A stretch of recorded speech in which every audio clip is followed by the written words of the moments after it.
ہمارے گھر میں کہتا ہے جی کہ نا اتفاقی ہے. اصل میرا بھائی آج کل یہ بیماری عام ہے. وجہ کیا ہے؟ ہمارے گناہ. ہمارے گناہوں کی سزا مختلف شکل میں ملتی ہے. کبھی گھر کی پریشانی، کبھی ناچاکی، کبھی قرضہ، کبھی بیماری. یہ سب ہمارے گناہوں کی شامت اعمال ہے. اس لیے سب سے زیادہ توبہ کریں، درود شریف پڑھیں، اور گھر والے سارے بیٹھ کے اکٹھے جن کو قرآن آتا ہے سورۃ البقرہ کی تلاوت کریں، اور ایک بہت بڑے پانی کے ڈول پہ دم کریں. وہی پانی گھر میں بھی ڈالیں، سب کو پلائیں، سر کے اوپر بھی ڈالیں. تو انشاءاللہ اگر کوئی جادو کا اثر ہے، کوئی شیطان کا اثر ہے تو وہ ختم ہو جائے گا. یاد رکھیں یہ اس میں کوئی شک نہیں. میں مانتا ہوں کہ جادو ہے، جادو ہے، اور جادو ایک علم ہے. اس میں کوئی شک نہیں کہ جادو علوم شیطانی میں سے ہے، علوم رحمانی میں نہیں ہے. کہ حضور نے فرمایا من تسحر وقد کفر، جو جادو کرتا ہے، سیکھتا ہے، سکھاتا ہے، وہ کافر ہے. لیکن جادو تو ہے، جادو کا انکار نہیں کیا جا سکتا. اب جادو عام طور پہ میری بیٹیاں جب غسل کرتی ہیں تو سطر کا خیال نہیں کرتی، ایسے باہر نکل آئیں، صرف تولیہ لپیٹ کے باہر نکل آئیں. کنگھی دیتی ہیں، بال گرتے ہیں، خیال نہیں کرتے.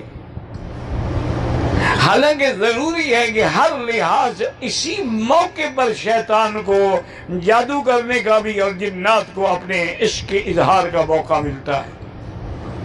اسی لیے آپ کے جو چھوٹے چھوٹے بچے ان کو مغرب کے بعد باہر نہ جانے دیا کریں، اور ان پر ہمیشہ سورۃ فاتحہ، آیت الکرسی، معوذتین یعنی قل اعوذ بالفلق، قل اعوذ بالناس پڑھ کے دم کیا کریں. تو انشاءاللہ اللہ کی رحمت سے ساری پریشانیاں دور ہو جائیں گی. میری بہن پہ کالا جادو ہے، جنات کا سایہ ہے، بہت علماء کو دکھایا ہے. تو میرا بھائی گزارش یہ ہے کہ کسی کے پاس جانے کی ضرورت نہیں ہے. تم خود عالم ہو، خود مولوی ہو، گھر میں سارے بندے اکٹھے کر کے بٹھا دو، پانی کا بڑا ڈول بھی رکھ لو، اور سورۃ البقرہ سارے پڑھنی شروع کر دو. سورۃ البقرہ پڑھتے رہو، دم کرتے رہو، دم کرتے رہو. جب ختم ہو جائے وہی پانی اس عورت پہ بھی، سب کو پلاؤ بھی، ڈالو بھی، گھر میں بھی ڈالو. 11 دن یہ پڑھتے رہو. انشاءاللہ نہ جادو رہے گا، نہ جنات رہیں گے. کسی بزرگ کے پاس جانے کی ضرورت ہے، تم خود بزرگ ہو.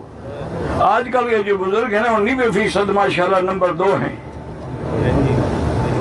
جو اصل ہیں وہ 10% مشکل سے ہیں.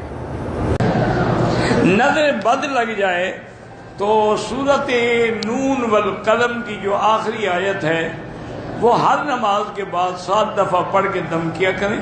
اور میرے مدنی پاک نے رحمت دو جہاں صلی اللہ علیہ وسلم نے بھی نظر بد سے بچنے کے لیے عمل بتلایا ہے. اعوذ بکلمات اللہ التامہ من شر شیطان ہامہ ومن کل عین لامہ. یہ بھی پڑھ کے دم کریں.